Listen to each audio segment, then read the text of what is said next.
Pertarungan branding visi lawan aksi ini menjadi persaingan atau perpecahan.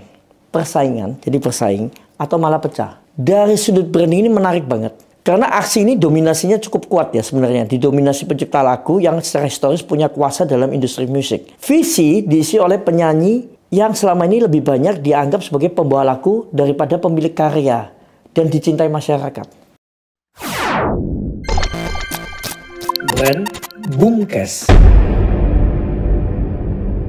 Halo semuanya, kembali lagi di Brand Boomcast bersama Shoigi Mitra, pakar digital branding.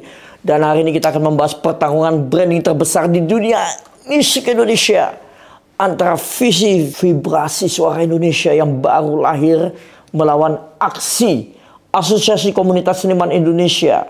Wow, ini menarik banget ya, karena visi ini baru saja hadir sebagai wadah bagi para penyanyi Indonesia.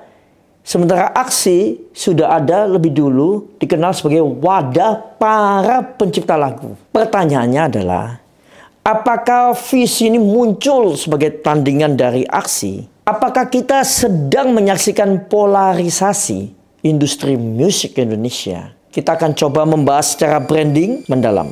Kubu aksi itu para pencipta lagu yang sudah legend dan berkuasa. Kita bilang berkuasa aja ya, karena mereka sedang di atas angin nih kalau menurut berita-berita ya. Karena apalagi menang dari kasus Agnes Mo. Dan aksi lebih dulu dikenal sebagai wadah bagi para pencipta lagu, komposer dan produser musik. Mereka fokus memperjuangkan hak royalti dan pengakuan atas karya mereka. Beberapa nama besar di belakang aksi antara lain Ahmad Dhani, musisi kontroversi dengan pengaruh besar di industri musik. Dewa kan kalian tahu, nah itu Ahmad Dhani. Piyu yang dulunya vokalis Padi, gitaris dan pencipta lagu yang banyak menghasilkan lagu hits. Badai yang dulu terkenal di Krispati, salah satu komposer lagu pop dengan banyak karya fenomenal. Kemudian Anji, ex-nya penyanyi Drive yang terus dia aktif sebagai musisi independen dan sangat vokal di industri musik. Anji sendiri juga sebetulnya banyak berkarya solo dan menyanyikan lagu orang juga. Nah, dari daftar ini kita bisa lihat bahwa aksi didominasi oleh para pencipta lagu dengan latar belakang band atau solois yang memiliki pengalaman panjang di industri musik. Dan beberapa mungkin dari aksi ini seperti Ari Bias atau lainnya itu justru mereka nggak terkenal sebagai penyanyi tapi di belakang layar. Mereka adalah orang-orang di balik layar yang selama ini menciptakan lagu-lagu hits di Indonesia. Ketika Agnes Mo kasusnya muncul, terjadi perdebatan soal industri musik Indonesia, khususnya soal ketimpangan dalam sistem royalti dan hak cipta. Dari sini muncul pertanyaan, apakah aksi benar-benar mewakili industri musik secara keseluruhan atau hanya kepentingan pencipta lagu? Itu yang sekarang sedang diperdebatkan. Dan akhirnya terbentuklah tahun ini kubu visi, dan Instagramnya pun masih baru. Ini para vokalis dan penyanyi bersatu.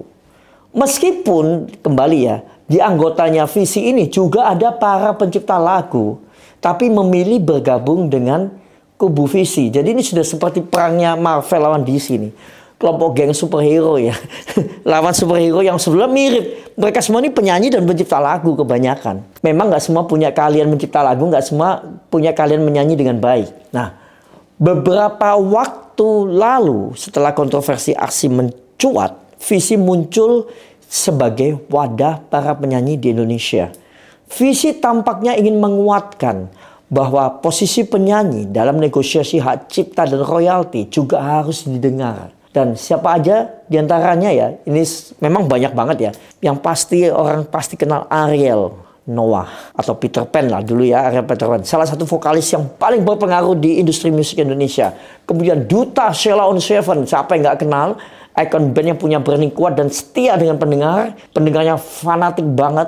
Kemudian ada Arman Maulana yang pernah terkenal dengan Gigi. Juga dikenal sebagai vokalis dengan gaya yang unik. Dan dia cukup disegani juga di industri musik Indonesia. Ada Vidi Aldiano, penyanyi solo generasi baru yang punya kesadaran tinggi juga soal industri musik dan sekarang lagi naik-naiknya bersama Deddy Corbuzier di podcastnya. Kemudian ada Bernadia, penyanyi indie yang masih muda sekali dan sebenarnya bisa mengarang lagu juga ya. Tapi bersinar dan punya pendekatan branding yang kuat.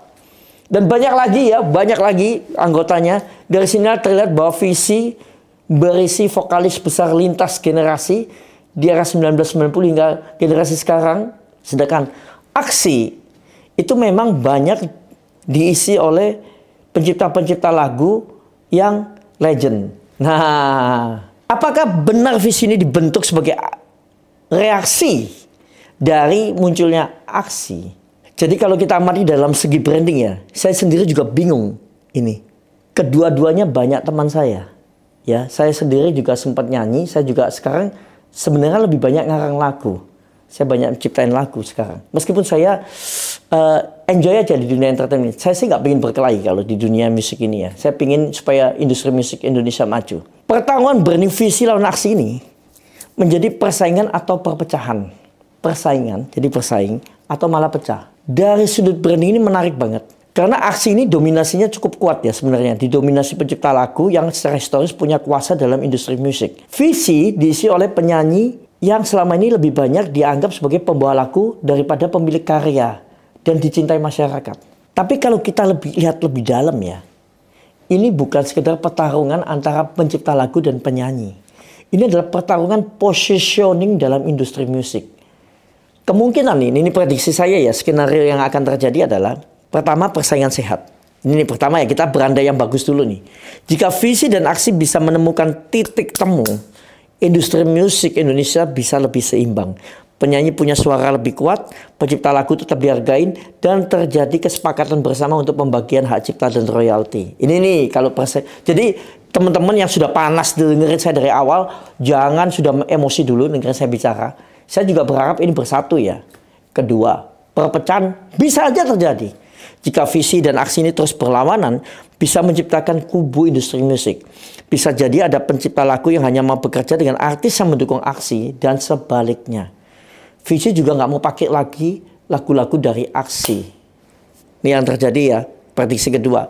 Lagian sekarang ciptain lagu itu kan gampang banget pakai AI. Yang bawain lagu yang untuk tampil di depan ini yang nggak mudah-mudah banget. Jadi perpecahannya ini akan mengakibatkan ada visi dan aksi yang bisa terus berlawanan. Ini bisa aja terjadi.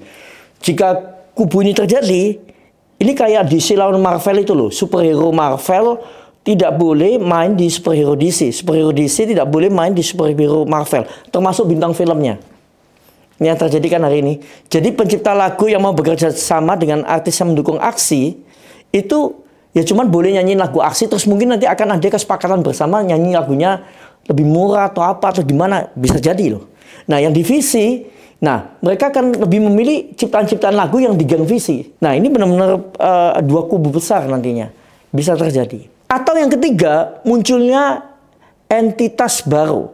Bisa jadi ada gerakan baru yang lebih netral, yang memperjuangkan keseimbangan hak antara pencipta lagu dan penyanyi. Jadi bisa aja muncul lagi yang ketiga nanti.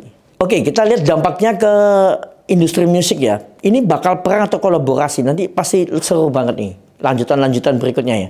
Karena jika visi dan aksi ya terus berseberangan, yang terjadi adalah pencipta lagu itu mulai selektif dalam memberikan karya mereka. Penyanyi lebih fokus ke pencipta lagu yang mendukung hak mereka. Label rekaman tambah pusing lagi. Dia harus memilih berpihak ke aksi atau visi. Industri musik bisa makin kompetitif, tapi juga bisa makin terkotak-kotak. Tapi jika visi dan aksi ini bisa berdampingan, terjadi era baru di mana penyanyi lebih punya suara dalam negosiasi hak cipta. Pencipta lagu tetap mendapatkan pengakuan dan hak yang layak. Kolaborasi mereka berdua, penyanyi dan pencipta lagu, lebih transparan dan adil. Kesimpulannya, saya coba lempar ke teman-teman lagi ya. Yang menang ini dalam pertandingan ini siapa sih? Bakal visi atau aksi? Apakah visi ini benar-benar akan menjadi tandingan aksi yang hebat dalam mengajukan suara-suara mereka? Atau sekedar wadah baru tanpa niat konfrontasi? Visi ini jangan diremehkan loh. Positioningnya cukup kuat loh. Karena mereka juga didukung oleh vokalis-vokalis besar dengan fanbase fanatik yang luar biasa. Dan fokus pada penyanyi sebagai wajah industri musik itu lebih besar selama ini dibanding sebagai pencipta lagu. Bener nggak? Nah, Manfaatkanlah semua ini, saya nggak tahu ya. Pokoknya harapannya sih adalah isu royalti dan hak cipta ini segera beres dalam menentukan bagaimana kerjasamanya. Di sisi lain, aksi juga masih sangat kuat karena didukung oleh para pencipta lagu legendaris yang sudah punya rekam jejak panjang, memegang kontrol atas banyak lagu hits di Indonesia, dan memiliki jaringan kuat dengan label rekaman dan industri musik secara keseluruhan. Jadi apakah pertarungan brand ini akan semakin panas atau justru jadi awal dari negosiasi lebih sehat antara penyanyi dan pencipta lagu? Menurut kalian visi ini benar-benar tandingan aksi atau ini cuma strategi positioning yang kebetulan muncul di waktu yang pas? Tulis pendapat di kolom komentar, dan sebelum saya tutup ini semua, saya ingatkan sekali lagi, musuh terbesarnya adalah AI. Kalian bersatulah. Karena AI sudah bisa bikin lagu sendiri, sudah bisa menciptakan penyanyi sendiri pakai visual AI. Jadi ingat, zaman akan berubah, bersatulah selagi bisa bersatu dan menciptakan karya-karya terbaik.